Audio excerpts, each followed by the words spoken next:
여러분 반갑습니다.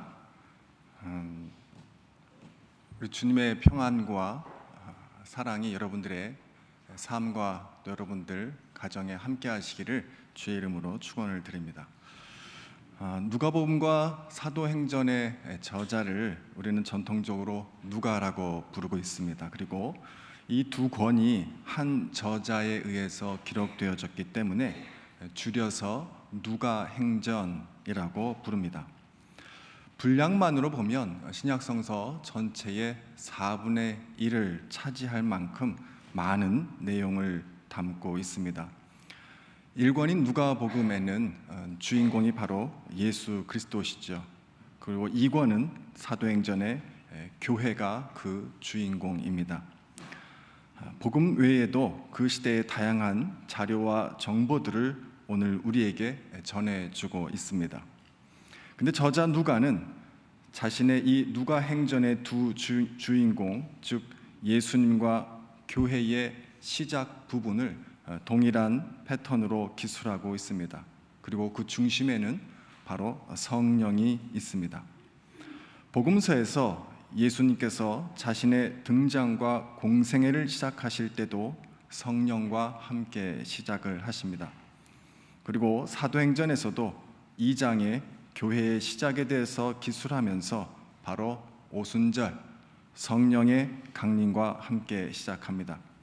누가복음 2장 보면 여러분 예수님께서 등장하실 때 공생애에 처음으로 자신의 모습을 등장하시는 모습에 대해서 세례 요한의 세례와 함께 기술하고 있습니다. 그 장면을 누가는 이렇게 묘사합니다. 성령이 비둘기 같은 형체로 그의 위에 강림하시더니. 그리고 4장 1절 이하에서 보면 예수께서 이제 그의 나머지 인생을 어떻게 사실까를 고민하시며 기도하시는 부분이, 광야에서 기도하시는 부분이 등장합니다. 그 장면에서도 누가는 이렇게 기술합니다.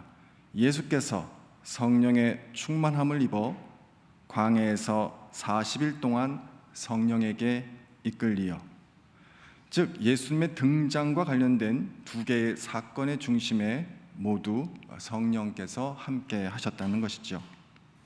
그리고 오늘 본문인 예수님의 공생애의 시작과 그 목적을 알리는 4장 14절 이하에서도 출발을 예수께서 성령의 능력으로 라고 시작하고 있습니다. 그리고 18절에 주의 성령이 내게 임하셨으니 이는 가난한 자에게 복음을 전하게 하시려고 내게 기름을 부으시고 나를 보내사 포로된 자에게 자유를, 눈먼 자에게 다시 보게 함을 전파하며 눌린 자를 자유롭게 하고 주의 은혜의 해를 전파하게 하려 하심이라. 우리는 지금까지 읽었던 사도행전과 누가복음의 기술을 보면서 그 중심에, 즉 성령께서 임하시면 새로운 시작이, 출발이 열린다는 것을 우리는 알 수 있게 됩니다. 성령이 임하면 개인은 자신의 소명, 자신의 비전, 자신이 앞으로 어떤 가치를 가지고 살아가야 하는지를 세우게 됩니다. 자신만의 가치를 발견하게 되고 또 교회도 전에 없었던 새로운 일들이 다이너마이트와 같은 능력으로 함께 시작하게 됩니다. 사도 바울도 이것을 빌립보 교회에 다음과 같이 기술합니다. 너희 안에 착한 일을 시작하신 이가 그리스도 예수의 날까지 이루실 줄을 우리가 확신하노라. 여기서 너희 안에 착한 일을 시작하신 이, 착한 일을 시작하신 이는 누구일까요? 바로 성령입니다. 성령은 우리 안에서 새로운 일을 도모하고 새로운 일을 시작하게 하는 힘을 주십니다.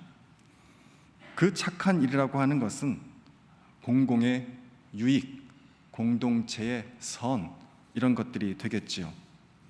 예수님은 성령이 임하심으로 자신이 이 땅에 왜 왔는지, 왜 존재하는지, 무엇을 위해서 살아야 할지를 분명히 아셨습니다.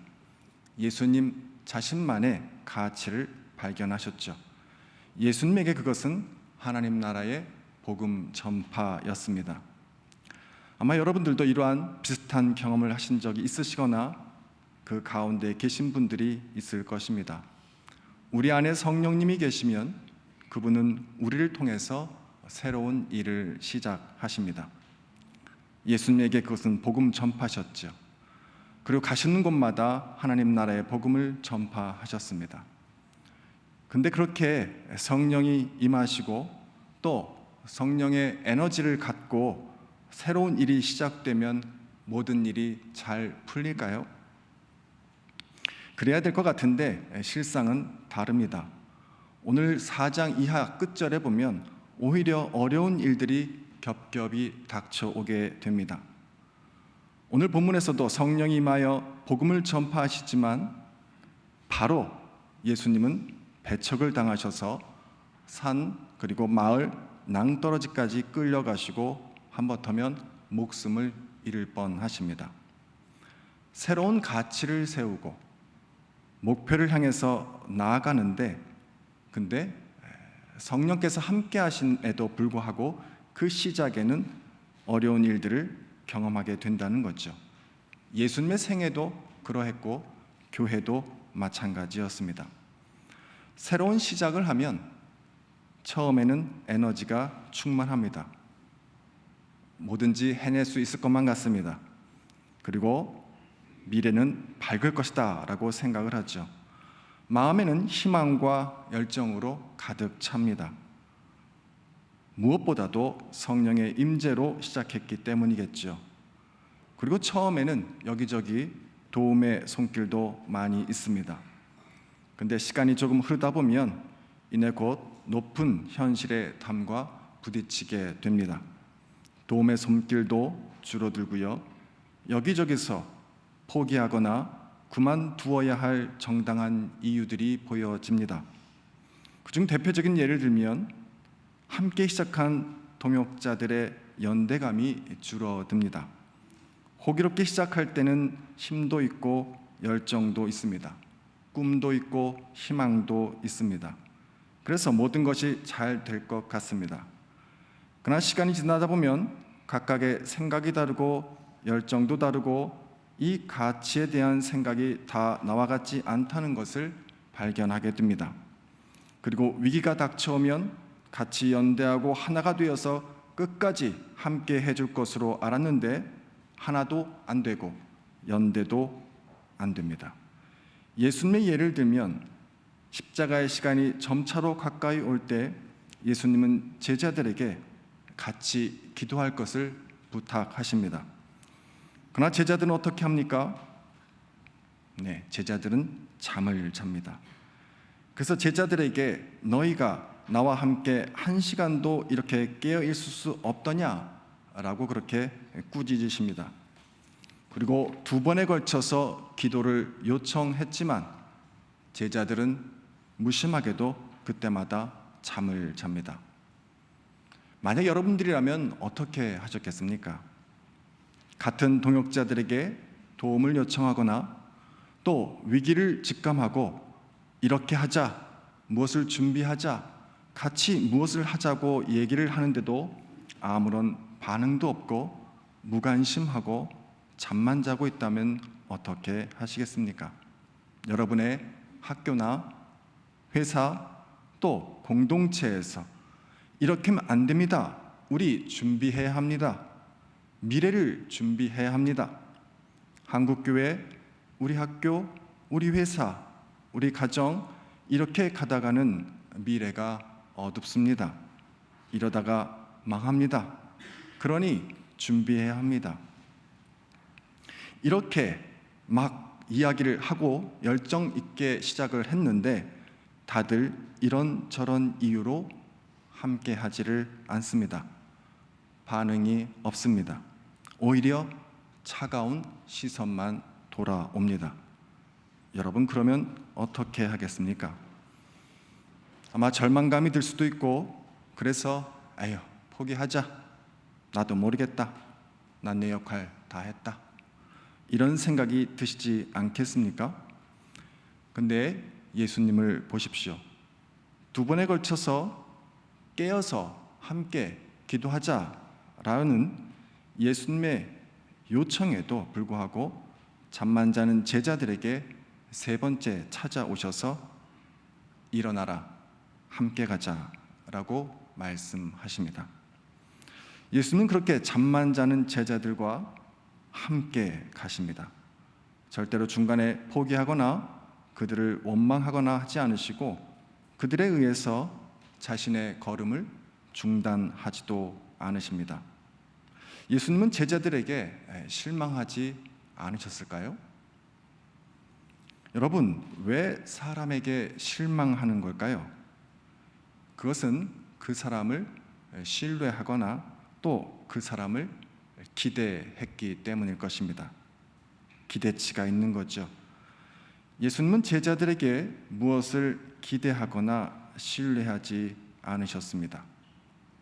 어쩌면 이것이 예수님께서 제자들에 의해서 자신의 길을 중간에 포기하거나 절망하지 않으신 이유일 것입니다. 예수님께서 제자들에게 배신감을 느끼지 않은 이유는 바로 사람을 신뢰하거나 그들에게 어떠한 기대를 갖지 않았기 때문입니다. 시편 116편 11절에서 시편 기자는 이렇게 고백합니다.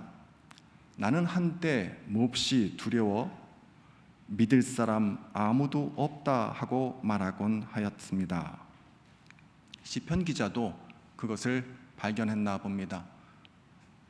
세상엔 믿을 사람이 아무도 없다는 거죠. 나만의 가치를 세우고 주의 길을 가는 사람은 사람에 대한 기대를 하시면 안 됩니다. 성령님과 함께 새로운 일을 시작하셨다면 사람에 대하여 기대하시면 안 됩니다. 그게 누구든지 말입니다. 다 나와 같지 않습니다. 그렇다고 그들을 버려두고 홀로 가는 것이 아니라 그들과 함께 자기 자신만의 길을 걸어가야 합니다. 예수님께서 그렇게 하셨던 것처럼 말이죠. 예수님이 이렇게 하실 수 있었던 진정한 힘은 사실 기도에 있었습니다. 예수님은 하나님께 기도하셨죠. 내가 저기 가서 기도할 동안에 너희는 여기 앉아 있으라. 그래서 저는 여러분들에게 이렇게 말하고 싶습니다. 사람에게 기대하지 말고 기도하십시오. 나의 고통, 나의 아픔, 나의 고민 아무도 모릅니다. 오직 하나님만 아시죠. 그분만을 의지하시기 바랍니다. 사람을 기대하면 반드시 실망이 찾아옵니다. 실망을 하게 되면 포기하게 됩니다. 이것이 보통의 패턴입니다. 그러나 예수님은 그렇게 하지 않으셨습니다. 예수님은 그 자리에 기도하고 인내하고 끝까지 완주하셨습니다. 히브리서 저자도 3장 14절에 이렇게 말합니다. 우리가 시작할 때에 확신한 것을 끝까지 견고히 잡고 있으면 그리스도와 함께 참여한 자가 되리라. 동료들이 연대하지 않는 것으로 끝나면 그나마 다행입니다. 여러분, 배신의 경험을 해보셨나요? 무관심도 상처입니다만 더 크게 상처가 되는 건 바로 믿었던 사람으로부터의 배신입니다. 여러분, 요즘 금세 사랑에 빠지는 사람을 일컬어서 금사빠라고 합니다. 저도 사람을 쉽게 믿고 내 자신을 쉽게 오픈하는 사람 중에 한 사람입니다. 저 같은 사람은 앞모습이나 뒷모습이나 별로 차이가 없습니다. 그래서 다 나와 같을 것이라고 생각하기 쉽습니다. 그래서 비밀스러운 얘기라든가 마음속 깊은 내용들도 정직하게, 솔직하게 다 보여줍니다. 그런데 나중에 그렇게 믿었던 사람으로부터 배신을 당하는 일들을 종종 경험하게 됩니다. 그러면 나중에는 그 사람을 미워하다 못해서 다른 사람들도 믿지 못하고 그리고 마음을 닫아 버립니다. 그리고 사람들을 떠나서 자기 자신만의 동굴로 들어가 버립니다. 회사에서도 자기 공간에만 머물고 가급적 일체 타인과는 대화도 접촉도 안 하려고 하지요. 이것은 사람에게 대한 실망이 커서 그렇습니다. 이런 경험을 한 사람들은 일을 하더라도 직장이든 어디든 소명에 따라서 하는 것이 아니라 대충 합니다. 시간만 보내고요. 그냥 은퇴할 때까지만 버팁니다. 여러분, 예수님도 배신을 당하셨습니다. 믿었던 제자 베드로와 또 유다에게 버림을 당하시고 결국 생명을 잃어버리게 되시죠.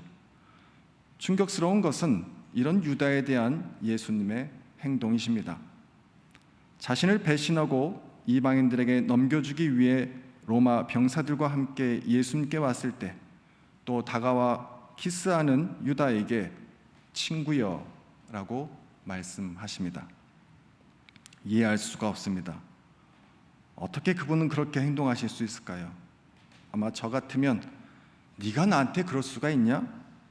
하고 주먹 다짐은 기본이고 아마 평생 쳐다도 안 보고 원수처럼 저주하며 짐승 쳐다보듯 할 것입니다. 그러나 예수님은 그러지 않으셨습니다. 그저 자신에게 주어진 길, 자신이 세운 가치, 자신의 부르심을 위한 그 길을 걸어가십니다. 거기에 필요한 것이 인내이죠. 승리하는 사람들은 참아내는 사람들입니다. 신앙인의 삶은 참아내는 인내의 삶입니다. 우리 삶의 대부분은 오래 참음이라고 부르는 인내라는 덕목이 없이는 이루어질 수가 없습니다. 루터는 그렇게 말합니다. 당신이 믿음이 있습니까? 그러면 인내로 보여주십시오. 여러분, 인내란 무엇입니까? 인내는 어떤 가치 있는 목적을 추구하면서 기꺼이 참고 견디고 지속하는 것입니다.